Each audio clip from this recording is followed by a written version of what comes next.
Good morning, everybody, and welcome to Home Staging Talk Show Live. I'm Jennie Norris, your host, and I am the chairwoman of the International Association of Home Staging Professionals. And Home Staging Talk Show Live is brought to you by IAHSP. So today we have a good show for you. We're talking about an important topic, which is price and value. And as I get started, I just want to make sure you guys can hear me. So those of you that are tuning in, if you see my lips moving, but you can't hear, if you can't hear any sound, please let me know because I got to get that fixed. So good morning as we come in. So I see Sandra. Can you hear me, Sandra? I see you're on. Oh, Keely says it's perfect. Yay! Yeah, so I actually have my ear thing plugged into my computer. So I think this method works. So awesome. All right. Well, good morning, everybody. And of course, we got some announcements to share with you before we get to the meat of the program. First of all, we have our IAHSP Conference and Expo coming to Nashville, October 3rd, 4th, and 5th. And so we're down to the last, 2.5 months away. I'm so excited. It's going to go like that as far as planning. And so make sure you get your ticket now. So go to IAHSPConExpo.com to register. And, who doesn't want to go to Nashville? It's going to be super fun. It's a great city. Outside of the conference, you could take a couple extra days. There's so much to see with the Country Music Hall of Fame. There's the old Opryland. There's Music Row. And, of course, all the honky-tonks and so forth. And, we have a good time. We love to learn. We also like to have fun and make memories. And so that's what life is about, right? So get your tickets now. Go to IAHSPConExpo.com to get your tickets. And, of course, those of you that have been paying attention and knowing what we're doing there, this is what our lineup is. So we have 39 speakers. That's right, 39 speakers. So it's chock full of content. And we have content for beginning, intermediate, and advanced stagers. So we have something for everybody, no matter where you are in your business life right now. And we have 25 different topics being presented. So the reason we have more speakers and topics is we have panels. So we have several panels we'll be presenting from stage, which will be really worthwhile. And so you can check that out on our site. You can see all the different topics. You can see the schedule, what we have planned for you each day, which is really great. So we're also issuing a designation. If you didn't know that, that's important. Our conferences are always a getaway with a takeaway. So we've been issuing education with our conferences for over a decade. And so this year we are giving the Investor Staging Consultant designation. So ISC, Investor Staging Consultant. And that will go over how to work with investors, and we'll also touch on the Airbnb side of that, because that is a growing niche within our industry. So you'll learn about that, and that's going to be on Saturday morning. So we're excited for that. So we're your getaway with the takeaway. And then we have our keynote speakers here. So celebrity keynotes, of course. We have Candace Olson, who's going to be joining us on Friday. Woohoo! And then we have Tom Felicia and Carson Kressley, who'll be on Saturday. Yay! So, and they're, obviously been in the industry a while. They have lasted, where other people who used to be on shows are gone. They have remained viable. They have strong businesses. Besides being TV celebrities, they also have a business acumen that we can learn a lot from. So they will be sharing with us. And then we have our inspirational keynote on Friday as we do our awards dinner. So, excuse me, my nose is tickly. Denim and Diamonds is our theme for our awards dinner. That's going to be Friday night. And that will be on the General Jackson Showboat. And it goes very slowly down the river. So no motion sickness for anybody. That's a great venue. So very unique. We'll be on the water. And it's, all inclusive. You have your meals. We'll have some, hopefully some entertainment. We'll have the keynote speech from our inspirational keynote. And then, of course, our awards. So lots going on that night and having lots of fun. So Barb Schwartz is our keynote inspirational speaker. So excited to hear her share. Following our conference, we then have our advanced stager training. So you want to make sure that you get registered for that. This is for business owners who have six-figure and above businesses. So if you have, good morning, everybody. If you have a business that's six figures or above, or you're going to get there by October, you qualify to attend this 2-day workshop intensive. And so people call them different things depending on which groups and so forth there are. And I'm just calling it advanced stage or training workshop. It's not really where you sit and listen to a bunch of people. You'll be interacting with your colleagues who are in the same place as you are. Maybe they're ahead of where you are. And there's a lot of value in learning from each other. And we'll break into smaller groups. We'll come back as a whole. And so it's going to be really, really helpful for you to identify areas of your business where you may need some counseling advice as far as what to do. And maybe you'll learn, hey, I'm right on track, or you'll get some really great ideas and resources. So that is on the 6th and 7th, and you can register for that. Now, when you get a ticket for conference and the AST, Advanced Stage or Training, you will save a little money on that. So make sure to check on that. And the people that will be teaching at the Advanced Stage or Training are pictured here. So we have Marianne Cherico, Joanne Leonard-Weary, Catherine Lewis-Brown, down on the bottom left, Melissa Morrow, myself, and Jana Usselton. So it's a collaboration between 6 different leaders, if you will, and entities within the industry who each bring a different vantage point and a lot of experience to the table. And then we'll also have 3 special speakers that will be coming, talking about sales and business productivity, marketing with video and other tech, and also applications and so forth for your business. So we have Renee Helton, Jonathan Miller, and Brandy Sales who will be coming and joining us for the advanced stage or training portion. So we're really excited. Of course, Thursday of our expo, we have our a vendor fair. So the expo kicks off probably around 5 or 6 p.m. on Thursday, and we have many, many companies that will be there, excited to meet all of you. And of course, they've made special arrangements with IAHSP to be part of our vendor program. And those of you that are watching, of course, you know that we don't charge anything extra to be part of our vendor program, Buyers Club, if you will. It's all included in your membership. And our membership is only $175 a year. And we give you a lot for that amount of money. So I know if Sandra was watching, she'd say, we got to raise the prices. We give you a lot, really, we do. So that vendor program is part of your membership. We're not charging anything extra to be part of that. And Krista Jessup and I, she's the vice president of the vendor program. We were in Atlanta last week meeting with vendors, and I did a seminar there as well. So the market there was really great. This is a couple things that we saw.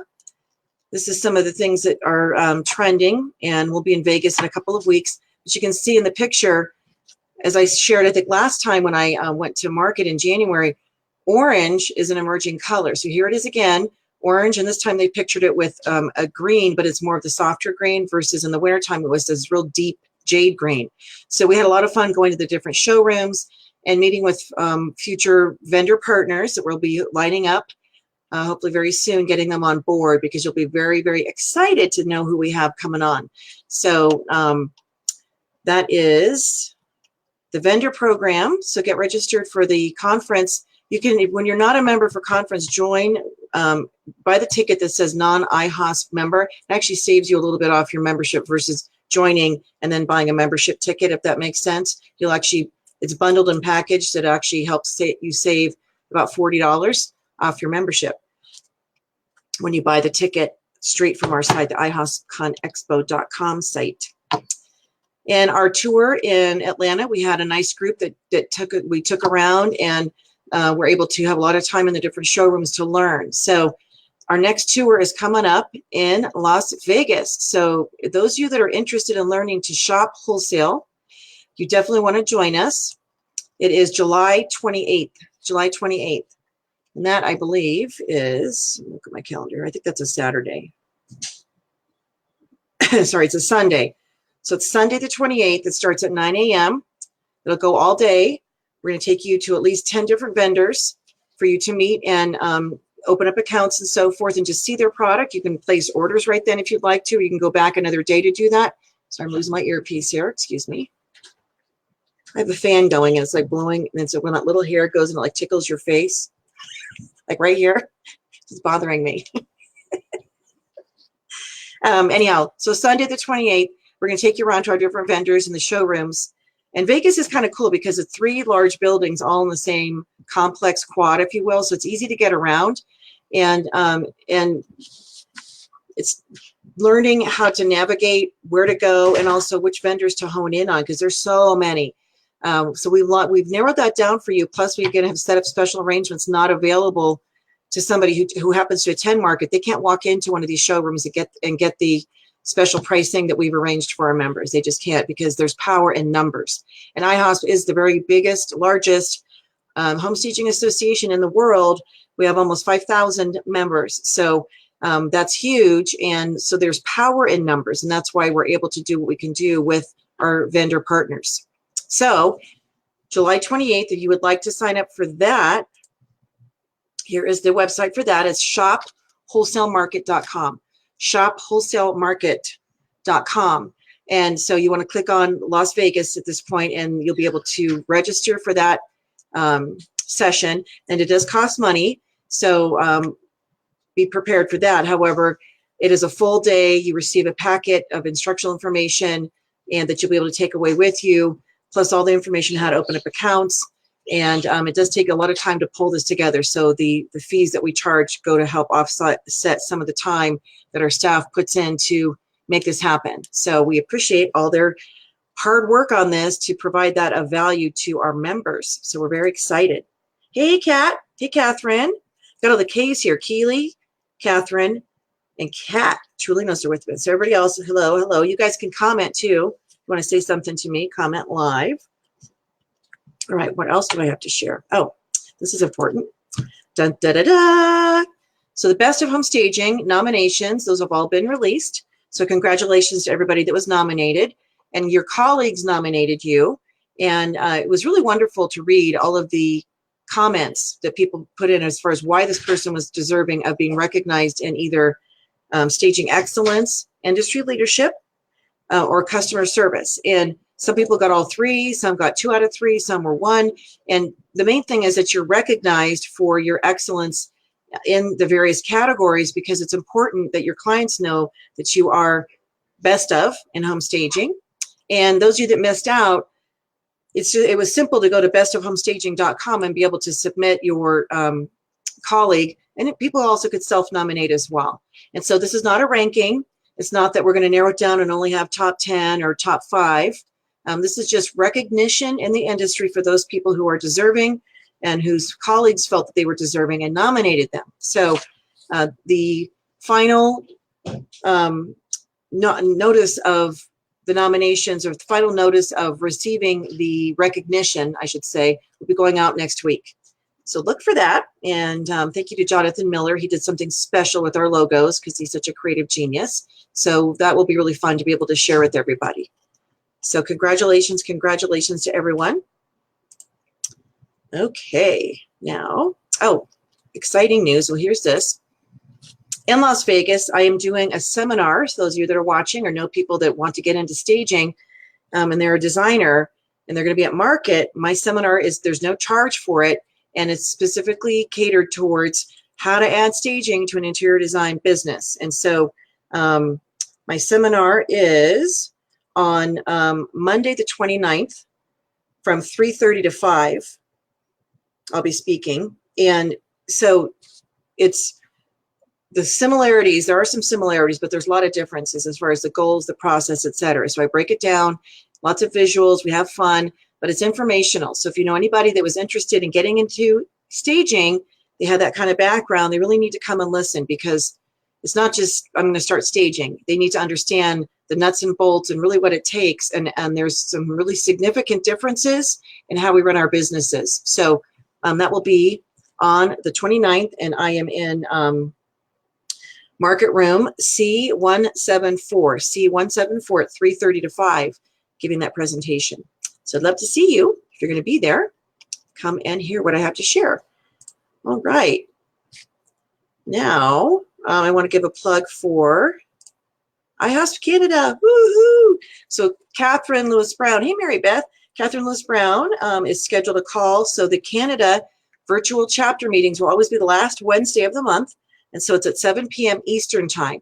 7 p.m. Eastern time. So if you are in Canada and you want to participate in this call, you can either email me, Jennie, at IAHSP.com, Jennie at IAHSP.com, or you can reach out to Catherine Lewis Brown as well. It's Catherine.LewisBrown@IAHSP.com. And there's a Zoom meeting link you have to submit in order to get the link for how to join. So that'll be tonight at 7 p.m. Eastern time, the IAHSP Canada virtual chapter meeting call. So thanks, Catherine, for scheduling that. And those of you that are in Canada, we'd love to have you listen in and then join us as an official member, because I know you'll love it. Got a couple of exciting announcements too. We have 2 new countries that have joined us officially. So we have South Africa as an IAHSP regional chapter, and so we're excited to see how things will grow there. And so they have officially launched, and maybe we might even have some people come at a conference, which would be exciting. So IAHSP South Africa, and the next country that we have is IAHSP Israel. So there's a gal there that has started the chapter there. She has a staging business, also a real estate background. I believe she's going to be coming to the conference. And so I love seeing how IAHSP is expanding around the world. We have another country coming on very shortly. Just have to officially get that going. So IAHSP Israel. So very exciting. So if you know people in those regions, we can get them plugged into IAHSP and get them some support.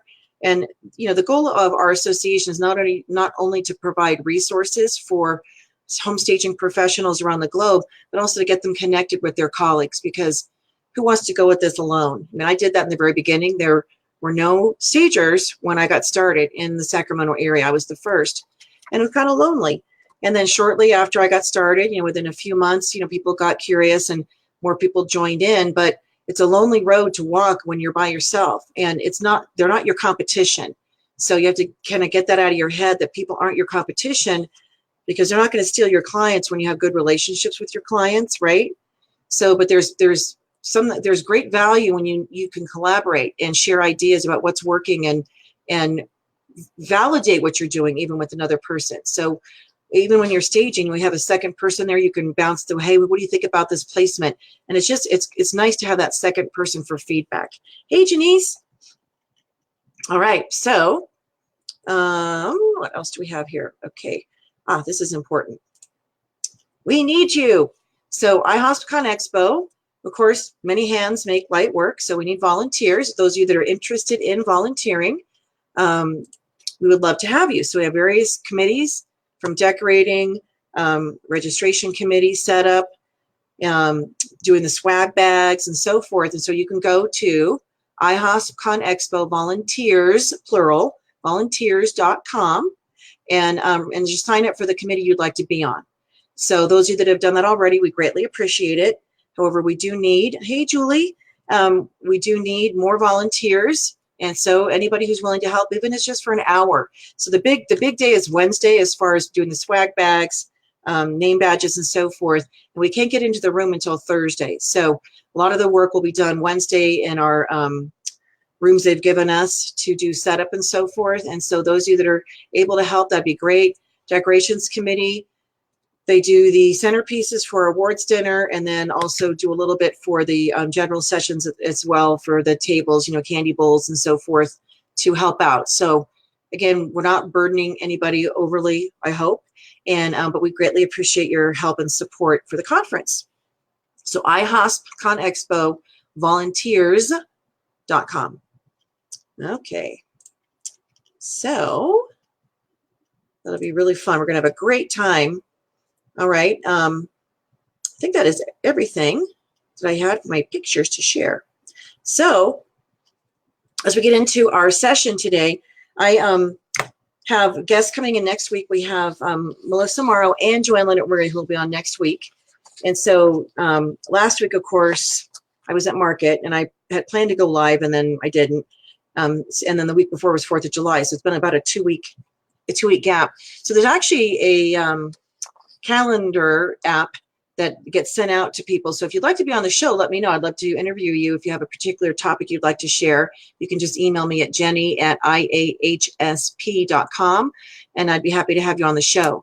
So since I don't have a guest, today we're going to talk about pricing and value, which is an important topic. I hope you agree. And so I have blogged about this. It's a series of 4 blogs, and it's called "What Are You Paying Me For?" Because how many of you, when you've been working with a client and you send them your pricing for, you know, a hands-on staging or even a vacant staging, even a consultation sometimes, and they're looking like, what? Like, why is it so much money? Or maybe you're watching this now or in the future and you're a prospective client. Maybe you're a realtor, a seller, builder, or investor, and you're wondering, you know, why is staging, why do they charge what they do? And so I broke it down by the service area to kind of let you know, like, what are you paying for when you hire a professional stager? And it's not just us, we show up and you know, talk to your client. There's a lot of back expertise and experience that goes into understanding how to handle your client and what to say and what not to say in the moment. So, hey, Betty. So this was the reason I wrote these blogs too, is because, oops, my ear thing is falling out again too. Sorry. Gotta stop touching my head. I think it's my arm pulls it up. So I'll do this. My arm around. Let's see. This thing is trapped on my chair. Okay.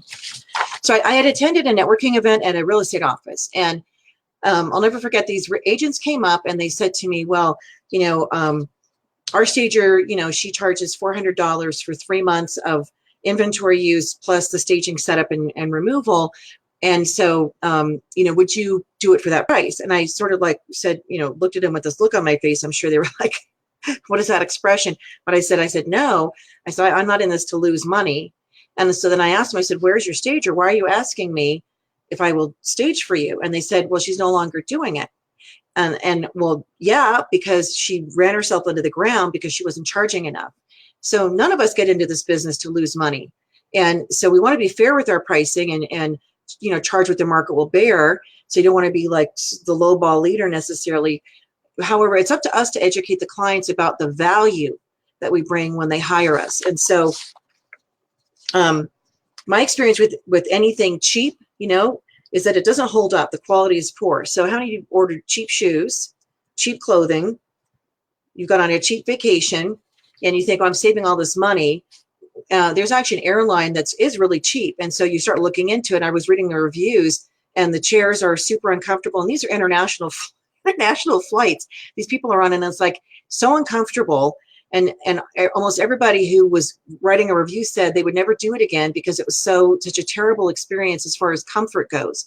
And so there's you got to talk about the value versus get the topic off the dollars and talk about the value you bring as a stager.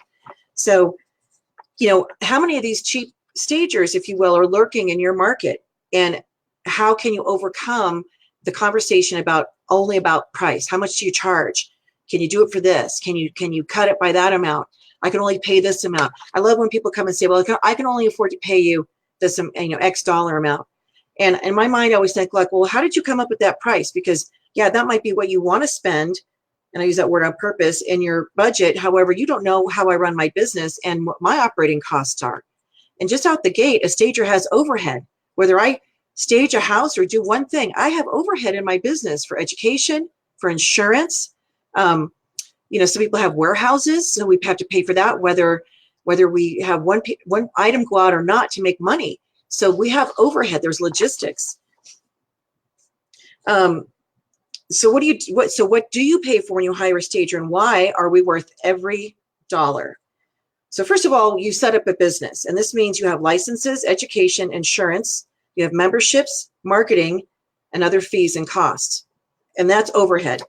So the projects that we do in staging at a minimum have to cover those overhead costs. Now, if you're watching as a stager and you don't know what your overhead is, you need to do some math.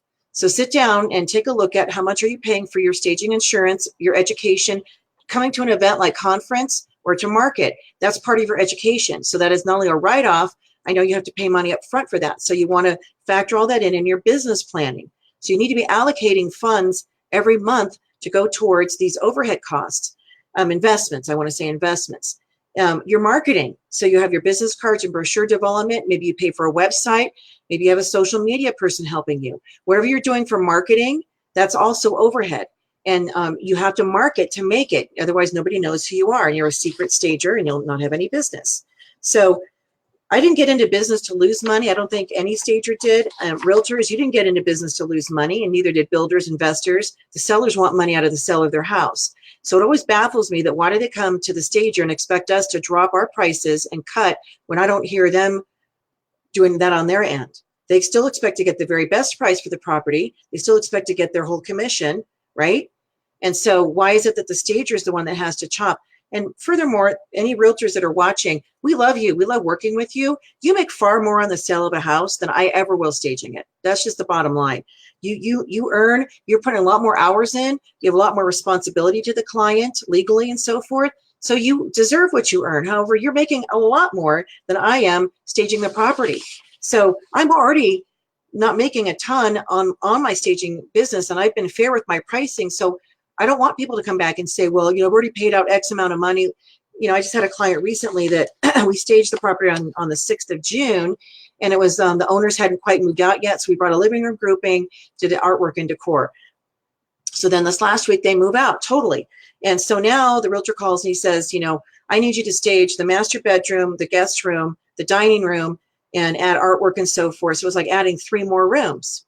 So I come back with the pricing, which then again has to include the delivery and the movers, the time to set it up, plus the additional furnishings. And I come back with the price that was fair, very fair. I mean, a lot of you would be like, wow, I can't believe you can do it for that little amount of money.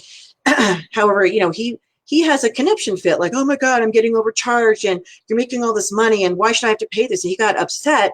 And, you know, I said, it's not I understand that you're the one paying for this on behalf of your client, but it's not my fault your client moved in 2 phases, that they moved partially out and then moved out the rest of it.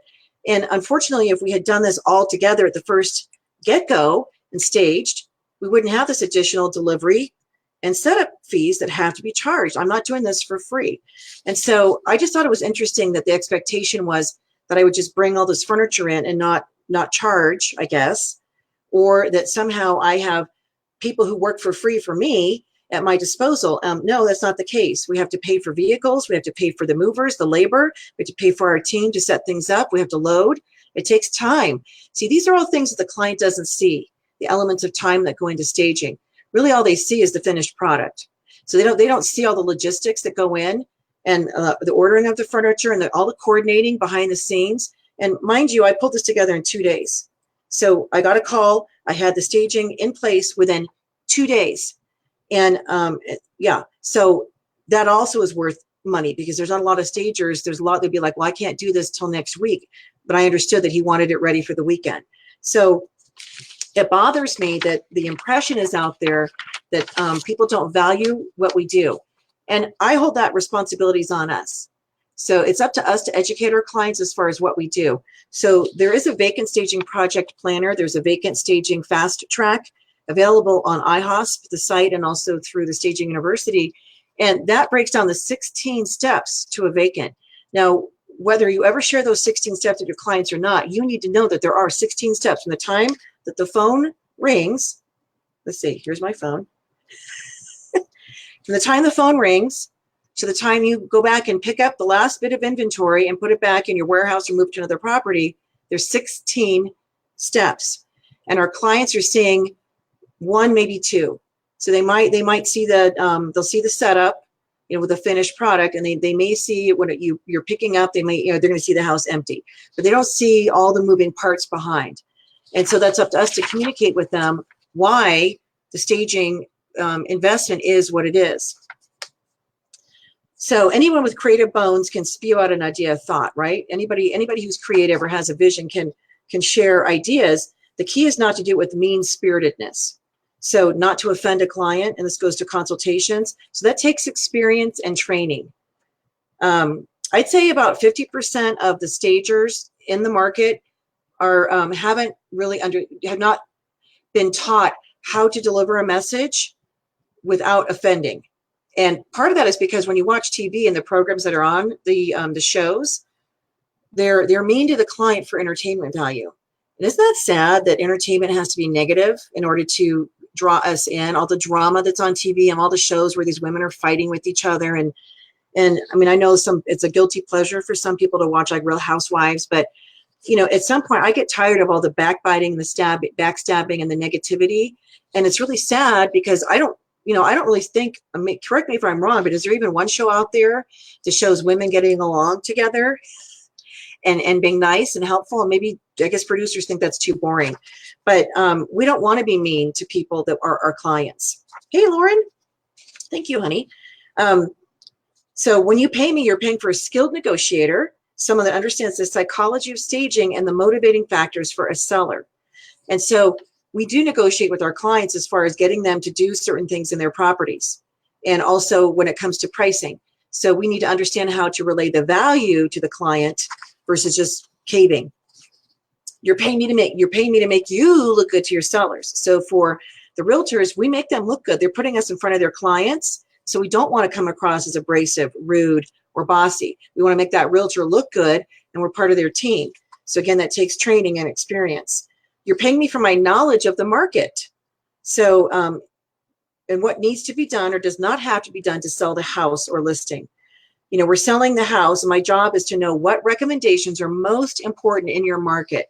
So I've had clients ask about doing a lot of improvements, and depending on the time frame and budget and the market, we don't want to have them do too much where they over improve it and they can't get their value out, or it takes too long. So we need to know where to hone in their effort. Plus, if they have a limited dollar amount, we need to make sure to direct them where the best bang for the buck is. So that takes expertise. That's what you're paying for. I study statistics and I study up on the trends. So I know you guys do that too. So we need to be on top with the trends, whether you go to market or you look in the magazines, you look at pictures, you're on top of what the trends are. And the statistics are important because we need to know what's happening in the market. Now, in my market here in Denver in particular, it is slowing a little bit. It's not like, oh, the market's terrible. It's not like it was a couple years ago where things were flying off the shelf in lickety-split time. Things are sitting a little bit longer, which means buyers are being more discriminatory as far as looking at properties. They're taking their time, and there's a lot more options. So that house that's being sold needs to stand out, and staging is what will help that. So they need to stage it first before it hits the market. We staged a house last month that had been on the market a month. We didn't even have one showing, not even one, which that's really surprising, and it's a good area. It was a house that's been remodeled, a little mid-century property, and so the owner contacted me and was very skeptical about staging, and we got it staged, went under contract right away, and he is giving all credit to the staging because there was nothing else that changed with the property. So the staging and the photographs changed online, boom, it went under contract, and he's thrilled. And I told him, I said, we have a great track record of going in and bringing life to properties, so let's get this done. I've been doing this for 17 years, and so I'm really happy he trusted us with his property because now he's under contract. So I'm your advocate for future business referrals for realtors. So we're partners for success for real estate agents because we get referrals from the public and we can refer them to our partner agent clients. So staging is not just a look and having an idea for where to put a sofa or what clutter to take out. It's a process, and it involves human emotions and feelings and people, right? It involves skill, creative and psychological, and it's the key tool to help us sell a house and help the seller achieve their goals. So do you still think it should be cheap, or do you want it to be cheap, or do you want somebody who has skill and experience? All right, so the staging consultation, or some people refer to it as the report, is one of the services we can offer as a stager. And these are when we go into a property and we're advising the seller what they need to do in detail, room by room, and there's different methods of how to put these together. So what are you paying for when you do a consultation? What is the seller paying for? What is the client paying for? What are we getting paid for as the stager? So I always like to say staging is the only service done in preparation of the house for sale that brings measurable value.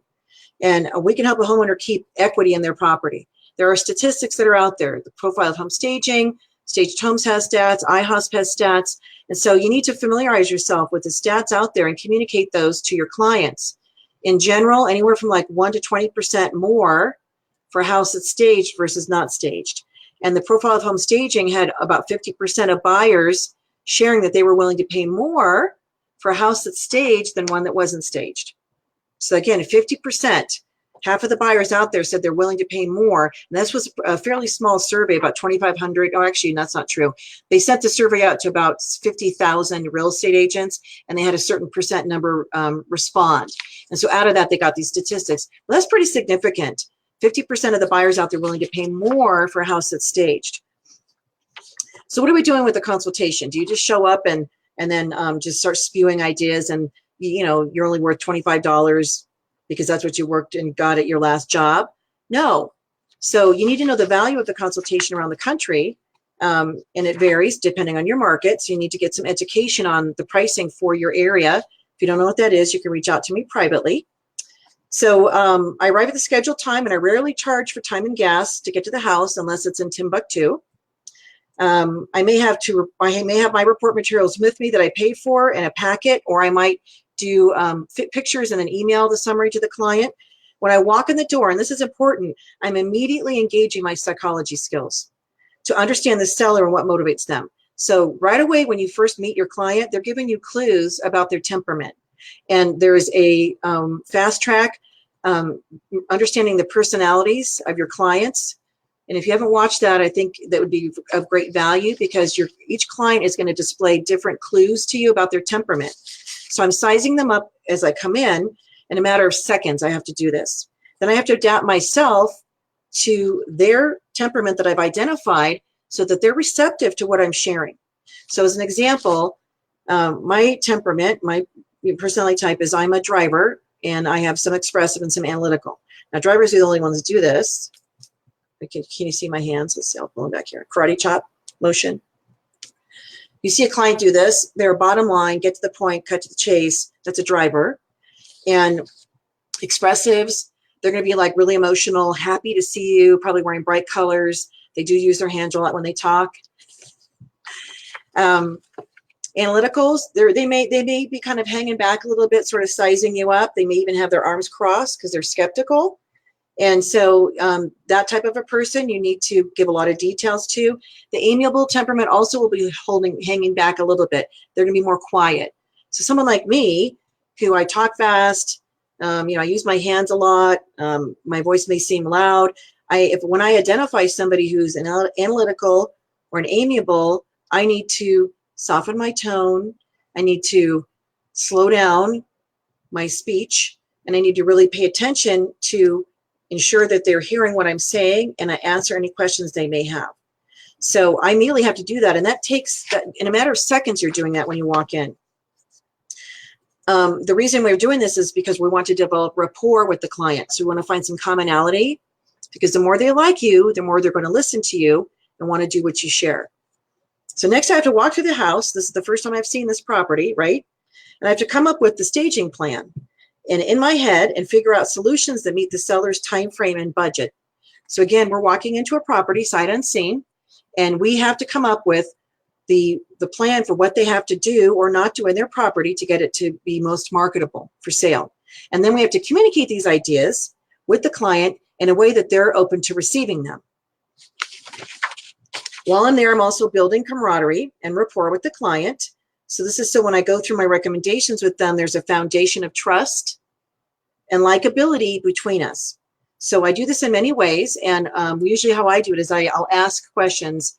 I'll notice something in the room, and I just, hey, where'd you get this? Or sometimes I'll say, where are you moving? Or what do you do for a living? And so I'm just chatting with them, so it's not just all strictly business. I'm looking for something in common. So I might see something in a photograph. I might see something that they have in their house that I'm familiar with, and that might be something that we talk about. And so years ago when I took my training and with Barb Schwartz, who's the creator of Home Staging, one of the things she talked about was developing rapport with the client is to compliment something in every room. And as people might think, well, that's kind of corny, or why would I need to do that? Well, the reason you're doing that is because you are finding something positive to share in every room. Because, as I already shared, negative, even though that's on the shows, negative repels people. So when you're coming across as being critical or judgy about their property and telling them you need to change this, move that, remove this, pack that, telling them all the things that in their mind they're thinking like are wrong with my home, at some point they're going to be like, this person doesn't even like my house. I don't like this person because I like my house. I've lived here for a long time. So we don't want to have that impression. So by giving compliments in every room, finding something sincere to share, then you're counterbalancing the other messages that may have them remove things or pack things up or make changes. So there has to be a balance.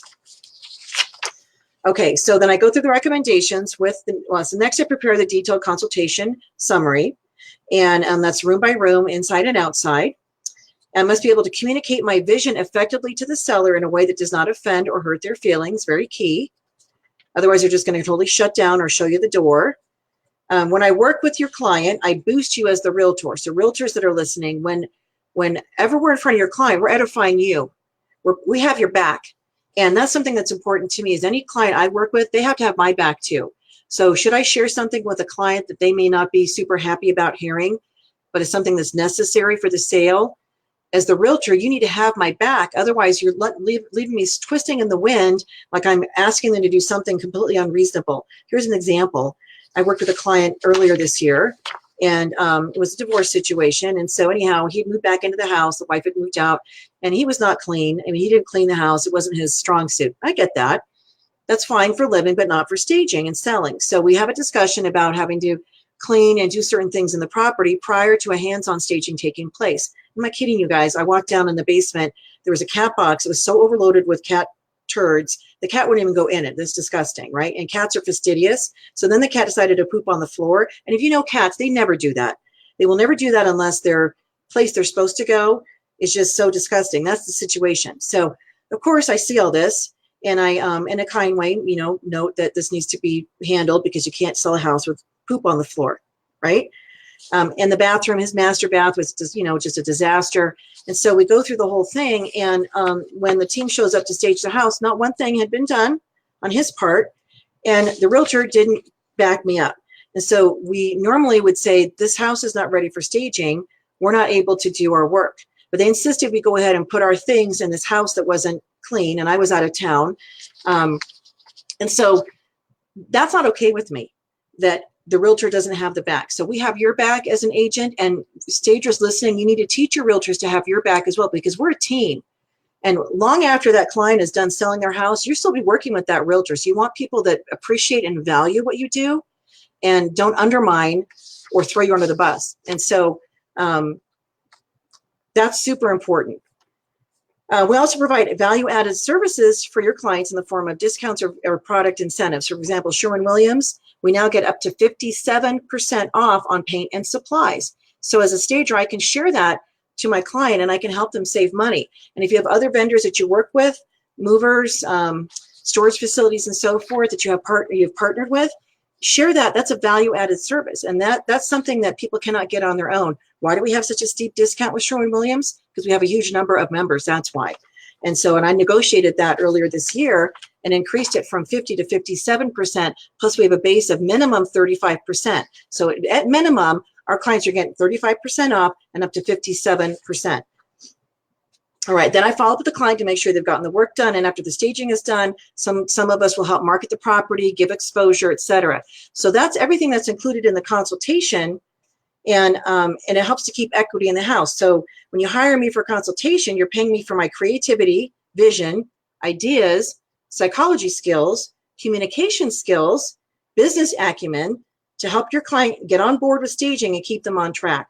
And it's a worthwhile investment to pay a professional home stager to do it right. Hope you agree. That's the consultation. All right, let's move on to the vacant house. This type of staging has a lot of work that goes into it before the actual staging takes place. There are different types of vacant staging, from moderate, fully furnished, and luxury. And based on your budget and the type of property we're staging, we're going to recommend the most effective solution that gets your property sold. Now that's important too, because some modest houses, we don't need to pour a ton of stuff into the property. As a stager, I need to know at what point do I say, this is what it'll take to attract that buyer. This looks great. Let's move on, versus keeping adding things or not putting enough things in. It's too sparse. So you have to find that happy medium. We don't want to say something is staged when there's no furniture in the property. And when the staging is not going to truly help the buyer visualize living in the house, or when the quality is not at the standard based on the type of property. So in my opinion, and hopefully you guys agree, if you're not going to stage it right, then don't do it at all. because you're wasting your money. And you need to invest the money up front to get your house or listing sold, so stage it so that it will sell. What I mean by that is, you guys ever been asked by agents or sellers, well, can't you just put some accessories in here and do a light staging? Then I say, well, what does light staging mean to you? And it usually means no furniture. And I've done that twice in 17 years. Once in California when we lived in Sacramento area, and once here in the Denver area. Both times, house didn't sell. Both times I told the seller, I don't want to do this. It's not enough just to throw some towels and some accessories. That's not staging. And I don't want to harm my reputation as the stager. So now I just have a professional policy that I won't do that. If they're not going to properly stage with furniture that shows the size and scale of the room and allows a buyer to understand the purpose of the room when they're looking at pictures online, and then when they come into the house in person, they get this, they connect emotionally because there's something there that's visually appealing, it's not worth it. I'm not going to waste their time or money. So here's what we do for vacant staging. I drive to the location of the property to preview it, typically at no charge to the client. While we're there, we begin to form a vision and plan for what has to be done to stage the house. And I'm not being paid at this point for my business. We go back to our house or office and prepare a detailed proposal. I have to research pricing for the furnishings that are needed. Still not being paid for this. Got to figure out all the time and the logistics, come up with the pricing. I put the proposal together and then I share it with the client. I answer any questions they may have about the staging and pricing. I may negotiate. I listen to concerns that may have and overcome them. That takes skill. Hours have gone into the process at this point, and I'm still haven't been paid anything. Once the seller agrees to the staging, I have to send them a staging services agreement and get payment. And then I confirm the date for the staging. Then the real fun begins, right? Then the work of pulling the staging together begins. I take time to source furnishings from our inventory, or maybe you have a third-party resource. You got to pull all that together. I coordinate the financial aspects of the staging. I pull a team together and hire them for the staging day, and more time in the process is done there. Once we process the payment according to the terms of the agreement, I finally get paid, right? On staging day, we meet early and get loaded up. 70 to 80% of the staging is completed at this point because it's all in your head. It's all the planning. At this point, it's just executing the plan. So we've put a lot of work and effort and hours and time and process and thought into the staging before we even hit the house. We drive to the house, we get the staging done, we coordinate the entire project, what piece goes where, what each room should look like, and convey that to the people on the team that are doing the work with us. Or maybe you're doing it by yourself. So you have a plan, you're executing the plan. Once the staging is complete, I coordinate the return of the trucks if needed, I pay for labor, then I turn to the marketing of the property. If there's any incidences with the staging, an insurance policy is activated and I take care of it. So let me go back to the marketing of the property. You want to give exposure to the property. You can put it online. Hey, check out our latest staging project. Give kudos to the realtor. You let them know that's their listing. I'm a little cautious about putting the exact address of the properties on, only because some stagers, when they've done that, they've had thefts. Like people are following them around on social media and they know these houses are vacant. However, you could give a plug for the property, for the realtor, give some exposure to that property. You can put it on the staging, Stage Tom's property portal. If there's an incident with the property, something does happen, we have insurance. So that would be activated, and I hope and pray that never happens to you. Our goal is to make the process as user-friendly and easy for sellers to get the house sold. That's our goal. So they don't see all the activity behind the scenes. They see the finished product. They have no idea that you were sweating. I mean, last week when I was in Atlanta, the team was staging, and I had my mattress guy delivering a bed to a condo, and it was one of those super keys, which very few realtors here in Denver use, but they're more secure, which is great. Well, the agent listing the house doesn't know and doesn't tell us that those things shut off at 9 p.m. I didn't know that. I'm not a realtor. And so my guy's there trying to get in at like 10, and he can't get into the building, and he's texting me, and I'm texting the seller, and I'm like, I don't know why you can't. Here's the code. I need another day code. So the realtors, he gave us like 3 of these codes. None of them were working. So finally, somebody let this guy into the property. He goes up and he just puts a mattress and box spring by the door, and he leaves. And there's actually 2 beds. So he sends me a picture, and I'm like, oh my gosh, I can't just leave these mattresses and box springs in the hallway. I don't want somebody to steal them, because I've had that happen. So I call my husband. Now it's like 10:30 at night, our time here in Colorado, and it's 12:30 in Atlanta. And I say, go over there and please get those into the condo. He couldn't get the box open. So John goes over with my son, he can't get in either. So then I'm texting the realtor, and he's annoyed because he's on the East Coast. He's like, do you know what hour it is? I'm like, yeah, I'm in Atlanta, and I got to get this stuff in there. So anyway, bottom line is my husband makes a call and finds out that these things shut off at 9. And so the realtor at first was kind of snarky with me, like, I thought you were experienced with these lock boxes, because I said, we're not a novice. It's not that we're not putting the numbers in right. Something is wrong. And then he sort of, backed off a little bit. He basically was calling us stupid, which I resented, because we're not. We've been doing this a long time. So the bottom line was those things sat out in the hallway overnight, and then we got them in the property the next morning. But stuff like that happens, and the client never sees any of that. And most people don't see any of that.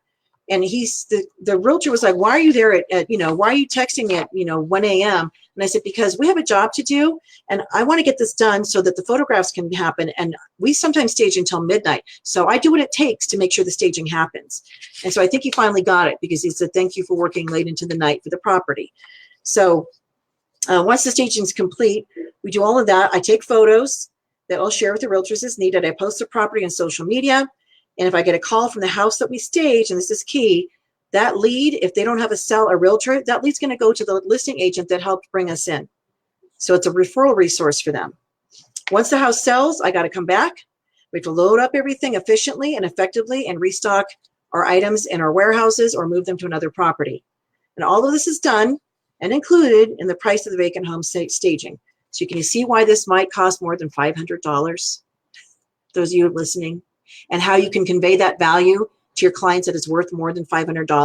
$500 wouldn't even cover labor going back and forth for people that have to hire a third party. It wouldn't even cover that in the truck. All right, the last one here is about our inventory or our items. And so we need to change the word inventory to not equipment, furnishings. We'll talk more about this. I want to have Leslie Kramer on, so I don't know if Leslie's watching or not. So he's out of San Antonio, and he's one of the owners of IAHSP with and Barb Inc. Staged Homes with Leanna's wife. And he's a CPA background, and one of the things he's working on is business brokering. But in the future, when it comes to selling a company, that word inventory, even trying to get a loan for your business, that word inventory in the finance world and the world outside of staging means you have stuff on a shelf that you haven't sold, product, like hair product or candles or whatever, and that's a liability. It means you've paid for those and you haven't received the revenue yet for it. And so that's not the case with our items we use for staging, because they are income generating items. So you may purchase something and then you put it in a property, or you earn income from it, and maybe the first 1 or 2 times it's out in a property, it's now paid itself off perhaps, and then it's a pure profit maker for you. So it actually earns income. So we need to change this word from inventory to something else, which will help come up with the definition for all of us. But when it comes to renting items for staging, why can't they just sit for free in the house until it sells? I mean, don't we just all take stuff out of our own homes that we're tired of looking at, and we just throw those into a property and, hey, it's staged and I don't need to make any money on that stuff because it just came out of my house. Isn't that what all stagers do? And that's what the public thinks. That's what some of your clients believe, that we just have stuff laying around and we just drag it into a house and it's just sit there for free. And I'm sorry, that's not the case, because we make thousands and thousands of dollar investment in order to have the right type of items to put into properties to make sure the house shows really well. And those are not free. So we need to convey that to the client. So inventory consists of decor and furnishings used to add visual appeal to a property. It can be a few items to enhance a seller's existing things to help add wow factor. It could be furniture and decor to help furnish a vacant house. Therefore, inventory can be artwork, bedding, accessories, greenery, furniture, rugs, and so on. A professional home stager brings in items, and it's a convenience to the seller, so they don't have to go shopping. Imagine if they had to go buy all this stuff. Not only do they have to pay the money out for it, then they have to move it, and they don't want to add more things on the moving truck taking where they're going. It is overhead. When an item is purchased, it becomes an overhead expense and property of the company. Professional stagers are not just pulling stuff out of their houses to stick in a vacant house to help spiff it up and need some pizzazz.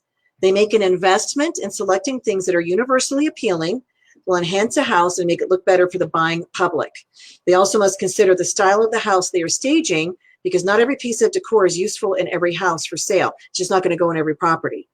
And therefore, we have to purchase things specifically for types of properties as well. So it could be mid-century or more of like an urban contemporary property versus a traditional house. One of these big luxury houses, they could be ones that's more traditional luxury, or it could be contemporary luxury. And so you have to have product that works in both properties. Think about this. That piece of furniture, lamp, vase, or ficus tree costs money every time it's moved or used. There's labor involved, gas, and time, right? When it's stored, there's often overhead costs associated with warehouses and or storage unit spaces, right? Things get damaged from careless sellers who may paint interiors, mistreat inventory, or buyers that break something or use something inappropriately. They also get stolen. So that item is part of the overall big business picture, if you will. You're welcome, Keely. So these costs have to be covered by the inventory use fees charged for the items, the renting of the items.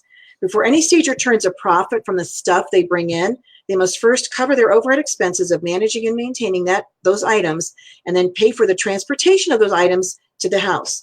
So moving costs average $200 each way per project for 2 men and a vehicle. That's conservative. A small storage unit averages $100 to $150 a month. A warehouse costs thousands to manage and maintain monthly. So all of this factors into the operating costs and the business expenses that go into running a business. And so when a stager runs a project, you take a look at the particular property you're doing, but you're also looking at your business as a whole and saying to yourself, for my business to operate and for me to make a profit, because I'm not in this to lose money, and nobody should give you a hard time because you want to make a profit. That's ridiculous if they do. Like, we don't want to just break even. We're in this to make money, right? You need to take a look at your overall business. And so to be able to say, I can't do a staging for less than X amount of dollars, like, you know, that if somebody says, well, can you do it for $1,000 or $1,500?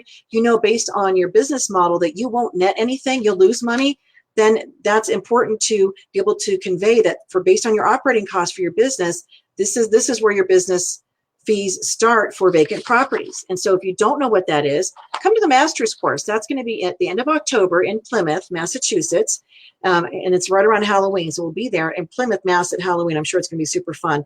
But there's the 5 days, the last week of October, and we break all of this down for you. By the time you leave that class, that course, that's really like a workshop for 5 days, you will know exactly what your operating costs are, your profit margin, and where your break-even point is, where you start to lose money for your business moving forward, so that you will never have somebody undercut you or try to break your price down to the point where you are losing money. So it's the 28th of October to November 1st. And it's going to be at Setting the Space's store in Plymouth, which is Blair and Wells store. Super fun to be there. We'll be in their design center on the top floor.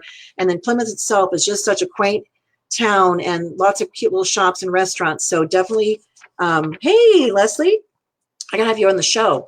We're going to talk about furnishings and so forth, and changing the I word to something else. So we've got to get you on there.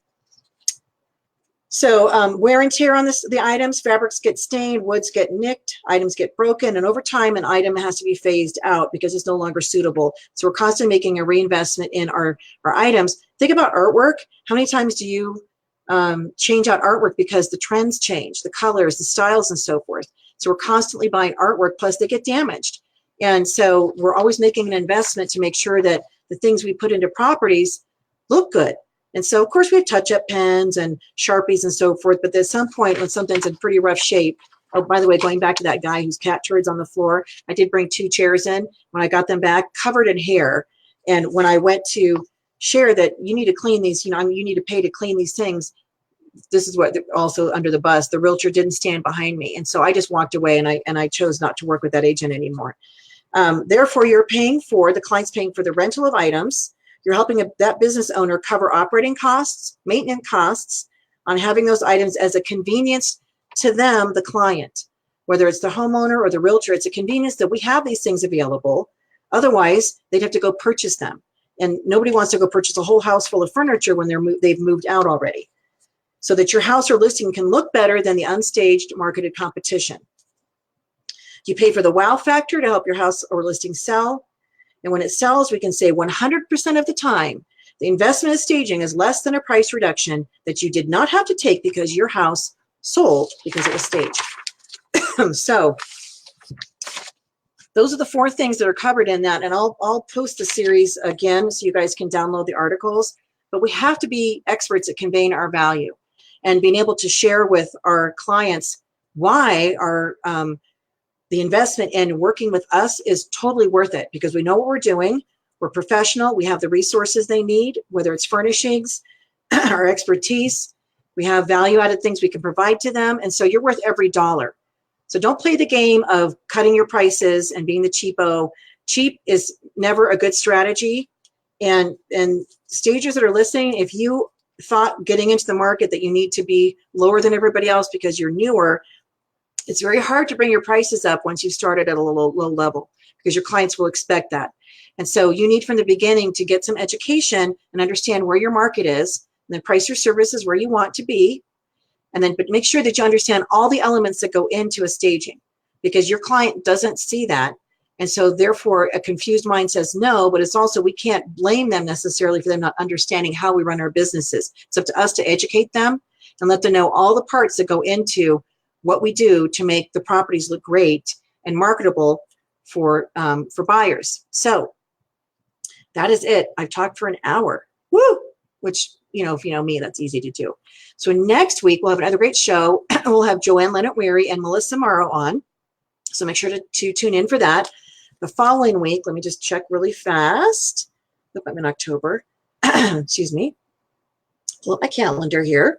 So July, next week, I got Melissa and Joanne, and then the following week, I'll be at Market in Vegas. So we won't have an interview, but I will be there. So hopefully I'll be able to go live. The Wi-Fi in Vegas is really kind of terrible.